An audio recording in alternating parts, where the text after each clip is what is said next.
ಥಂಬ್ಲೈನ್ ಗೆ ಎಷ್ಟು ಪವರ್ ಇದೆ ಅಂದ್ರೆ ಯಾವುದೇ ವಿಡಿಯೋವನ್ನು ಜೀರೋದಿಂದ ಹೀರೋಗೆ ತಗೊಂಡು ಹೋಗೋಷ್ಟು ಪವರ್ ಇದೆ. ಮತ್ತೆ ಇದರಲ್ಲಿ 2 ಮೇನ್ ಪಾಯಿಂಟ್ ಯಾವುದೇ ಥಂಬ್ಲೈನ್ ಗೆ ಆಗ್ಲಿ ತುಂಬಾನೇ ಇಂಪಾರ್ಟೆಂಟ್ ಆಗುತ್ತೆ. ಹಾಗೆ ತುಂಬಾ ಜನ ಇದೇ 2 ಪಾಯಿಂಟ್ ನಲ್ಲಿ ಮಿಸ್ಟೇಕ್ ಮಾಡ್ತಾರೆ. ಅದರಿಂದ ಅವರ ವಿಡಿಯೋ CTR ಅಂದ್ರೆ ಕ್ಲಿಕ್ ಥ್ರೂ ರೇಟ್ ಪರ್ಸೆಂಟೇಜ್ ತುಂಬಾನೇ ಕಡಿಮೆ ಆಗುತ್ತೆ. ಇಲ್ಲಿ ನೋಡಬಹುದು ನಿಮ್ ಮುಂದೆ 2 ಡಿಫ್ರೆಂಟ್ ಥಂಬ್ಲೈನ್ ಕಾಣ್ತಿದೆ. ನೀವೇ ಹೇಳಿ ಯಾವ ಥಂಬ್ಲೈನ್ ತುಂಬಾ ಅಟ್ರಾಕ್ಟಿವ್ ಆಗಿ ಕಾಣ್ತಿದೆ ಅಂತ. ಇಲ್ಲಿ ಥಂಬ್ಲೈನ್ ತುಂಬಾ ಟೆಕ್ಸ್ಟ್ ತುಂಬಿರೋದಾ ಅಥವಾ ಬರೀ ಥಂಬ್ಲೈನ್ ಅಲ್ಲಿ 2 ವರ್ಡ್ ಇರೋದಾ? ಹಾಗೆ ನಿಮ್ಮಲ್ಲಿ ತುಂಬಾ ಜನ ಈ ಥಂಬ್ಲೈನ್ ನ ಸೆಲೆಕ್ಟ್ ಮಾಡ್ತಿದ್ದೀರಾ ಅನ್ಕೊಂತೀನಿ. ಮತ್ತೆ ಇವಾಗಿನ ಟ್ರೆಂಡ್ ಅಲ್ಲಿ ನೀವು ನೋಡಿರ್ಬೋದು ಈ ರೀತಿ ಸಿಂಪಲ್ ಥಂಬ್ಲೈನ್ ಯೂಟ್ಯೂಬ್ ಅಲ್ಲಿ ತುಂಬಾ ಕ್ರಿಯೇಟರ್ ಯೂಸ್ ಮಾಡ್ತಾ ಇದ್ದಾರೆ. ಮತ್ತೆ ಅವರ ವಿಡಿಯೋ ವ್ಯೂಸ್ ಕೂಡ ತುಂಬಾ ಚೆನ್ನಾಗಿ ಬರ್ತಿದಾವೆ. ಇಲ್ಲಿ ಥಂಬ್ಲೈನ್ ಡಿಸೈನ್ ಮಾಡೋದಕ್ಕೂ ಮುಂಚೆ ಇಲ್ಲಿ ಫಸ್ಟ್ ಪಾಯಿಂಟ್ ಏನಂದ್ರೆ ಕಲರ್ ಕಾಂಬಿನೇಷನ್. ಇಲ್ಲಿ ನೋಡ್ತಿದೆಯಲ್ಲ ಈ ಕಲರ್ಸ್ ಗಳೇ ಅಂದ್ರೆ ಇದೇ ಕಲರ್ಸ್ ಗಳು ನಿಮ್ ಥಂಬ್ಲೈನ್ ನ ಮೋಸ್ಟ್ ಅಟ್ರಾಕ್ಟಿವ್ ಆಗಿ ಮಾಡುತ್ತೆ ಮತ್ತೆ ಅನ್ಅಟ್ರಾಕ್ಟಿವ್ ಆಗಿ ಕೂಡ ಮಾಡುತ್ತೆ. ಇಲ್ಲಿ ನಾನು ಪಿಂಕ್ ಬ್ಯಾಕ್ ಗ್ರೌಂಡ್ ಅಲ್ಲಿ ಗ್ರೀನ್ ಮತ್ತೆ ರೆಡ್ ಕಲರ್ ಯೂಸ್ ಮಾಡಿದ್ರೆ ಈ ರೀತಿ ಕಾಣುತ್ತೆ, ಅದು ಅಟ್ರಾಕ್ಟಿವ್ ಆಗೋದಿಲ್ಲ. ಅದೇ ಡಾರ್ಕ್ ಬ್ಯಾಕ್ ಗ್ರೌಂಡ್ ನಲ್ಲಿ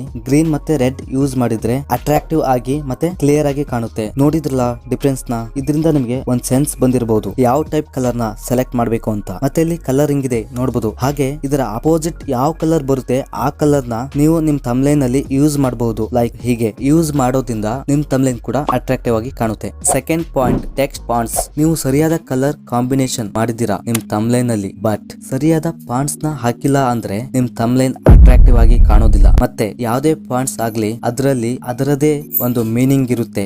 ಫಾರ್ ಎಕ್ಸಾಂಪಲ್ ನೀವು ಟೆಕ್ ವಿಡಿಯೋ ಥಂಬ್ಲೈನ್ ನಲ್ಲಿ ಫಂಕಿ ಫಾಂಟ್ಸ್ ಹಾಕಿದ್ರೆ ಅಂದ್ರೆ ಈ ರೀತಿ ಇಲ್ಲಿ ಇದನ್ನ ನೋಡಿದ್ರೆ ಜೆನ್ಯೂನೆಸ್ ಹಾಗೆ ಸೀರಿಯಸ್ನೆಸ್ ಫೀಲ್ ಆಗೋದಿಲ್ಲ. ಇದರಿಂದ ಡೈರೆಕ್ಟ್ ಇಂಪ್ರೆಷನ್ CTR ಮೇಲೆ ಬೀಳುತ್ತೆ ಅಂದ್ರೆ ಕ್ಲಿಕ್ ಥ್ರೂ ರೇಟ್ ಮೇಲೆ ಬೀಳುತ್ತೆ. ಹಾಗೆ ನಾನ್ ಹೇಳೋದಾದ್ರೆ ಟೆಕ್ ಕ್ಯಾಟಗರಿ ಚಾನೆಲ್ ನಲ್ಲಿ ಮ್ಯಾಕ್ಸಿಮಮ್ ಸಿಂಪಲ್ ಮತ್ತೆ ಬೋರ್ಡ್ ಫಾಂಟ್ಸ್ ನ ಯೂಸ್ ಮಾಡ್ತಾರೆ ಈ ರೀತಿ. ಮತ್ತೆ ಯಾರೆಲ್ಲ ನ್ಯೂ ಚಾನಲ್ ಸ್ಟಾರ್ಟ್ ಮಾಡಿದ್ದಾರೆ ಅವರಿಗೆ ಸ್ವಲ್ಪ ಟೈಮ್ ಆಗುತ್ತೆ ಇದನ್ನೆಲ್ಲ ತಿಳ್ಕೊಳಕ್ಕೆ, ಅದು ಕಾಮನ್. ಇಷ್ಟೇ ಫ್ರೆಂಡ್ಸ್ ಈ ವಿಡಿಯೋದಲ್ಲಿ.